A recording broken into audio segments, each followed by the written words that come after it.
कल्याणमधील अल्पवयीन मुलीवर अत्याचार करणाऱ्या आरोपीची आत्महत्या। आरोपी विशाल गवळीची तळोजा कारागृहात आत्महत्या। तर अक्षय शिंदेसारखी विशाल गवळीची हत्या झाल्याचा आरोपी विशाल गवळीच्या वकिलांनी आरोप केला। आरोपी विशाल गवळीच्या वकिलांनी हा गंभीर आरोप केलाय। मला 100% संशय पोलीस यंत्रणेने मारले त्याला जेलात, कारण अक्षय शिंदेच्या बाबतीत पण असंच झालं होतं आणि ती भीती होती म्हणून मी न्यायालयाला अर्ज पण दिला होता जेव्हा त्याची PC चालू होती की अक्षय शिंदेसारखे ह्याला विशाल गवळीलाही मारतील, त्याच्यामुळे याला पोलीस प्रोटेक्शन वगैरे अजून एक्स्ट्रा ह्याच्या सुरक्षेत जेवढं करता येईल तेवढं करावं म्हणून। पण त्या अर्जावर काही निर्णय झाला नाही, काय नाही, जे ह्याला सर्वस्वी जबाबदार जेल अथॉरिटीच आहे।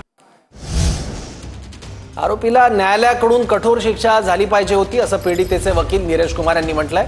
आरोपीला फाशीची शिक्षा व्हावी यासाठी आमचे प्रयत्न सुरू होते असं पीडितेचे वकील नीरज कुमार यांनी म्हटलं। आरोपीने आत्महत्या केली तरी आम्हाला न्याय मिळालाय असंही पीडितेच्या वकिलांनी सांगितलंय।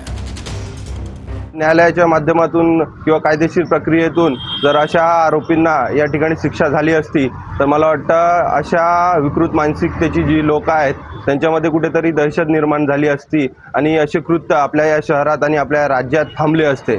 परंतु हे देखील न्यायच झालेलं आहे, त्यामुळे कायदेशीर प्रक्रियेने फाशीची शिक्षा झाली असती किंवा त्यांनी आत्महत्या केलेली आहे, दोन्ही आमच्यासाठी न्याय आहे।